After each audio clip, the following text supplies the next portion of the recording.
Kita semua tahu ada 6 selat utama di dunia ini atau disebut Major Strait. Dari 6 selat utama dunia tersebut, 4 ternyata berada di Indonesia. Mengapa dikatakan Major Strait atau selat utama? Benar, selat itu adalah laut di antara dua pulau. Ada ratusan sebenarnya di dunia ini. Tapi mengapa dikatakan ada selat utama? Karena selat itu dilalui oleh kapal perniagaan. Jalur niaga tersebut memberikan julukan sebagai Major Strait. Dari 6 selat tersebut, nomor 1 ada di wilayah Indonesia, yaitu Selat Malaka. Sekali lagi, dari 6 selat penting dunia tersebut, 4 berada di Indonesia, di mana kita ketahui terusan Panama, terusan Suez itu adalah selat yang di luar Indonesia. Tetapi tahukah kita bahwa Selat Malaka adalah selat yang dilewati lebih dari 100.000 vessel atau kapal niaga besar setiap tahunnya. Dan selat ini merupakan selat terbanyak dilintasi kapal, sehingga dikatakan sebagai selat nomor 1 di dunia. Kita perhatikan negara di utara Indonesia, ada Jepang, Hong Kong, Taiwan, Korea Selatan, Cina,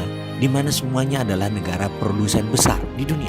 20% vessel mereka ke Amerika Utara, 80% kapal niaga mereka menuju arah Asia Timur, Asia Tenggara, Afrika, dan Eropa.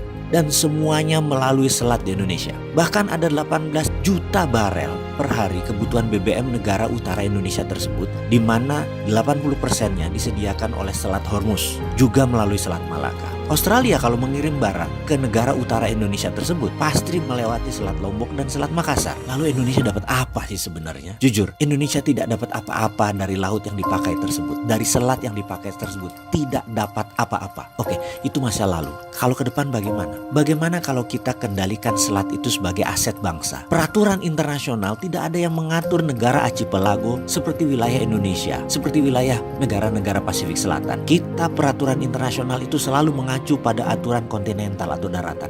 Kita harus ubah wilayah laut selat Indonesia sebagai wilayah Indonesia, dan Indonesia memutuskan misalnya menutup laut tersebut. Apa yang terjadi? Dunia bisa geger. Australia lewat Papua Nugini kalau mau kirim barang ke utara. 4 negara utara Indonesia, Cina, Jepang, Korea, Taiwan, muter lewat Papua Nugini. Tidak usah pakai Selat Malaka, nggak bisa masuk lewat Natuna. Atau kalau mau ya melipir lewat sisi Thailand dan melipir lewat sisi Malaysia di Selat Malakanya. Pokoknya kalau mau melewati wilayah Indonesia, bayar asuransi senilai 1% dari nilai barang. Kita tahu barang yang lewat tersebut ada lebih dari 2 triliun dolar atau 2.000 billion. Jadi kalau itu kita asuransikan atau kita pajakin versi kita dengan nama asuransi, kita mendapatkan lebih dari 250 triliun per tahun. Dan ini untuk devisa negara. Akankah negara adik kuasa seperti Cina dan Amerika marah besar? Pasti. Beranikah kita melawan dan mempertahankan hak kita? Harus berani. Itu namanya revolusi.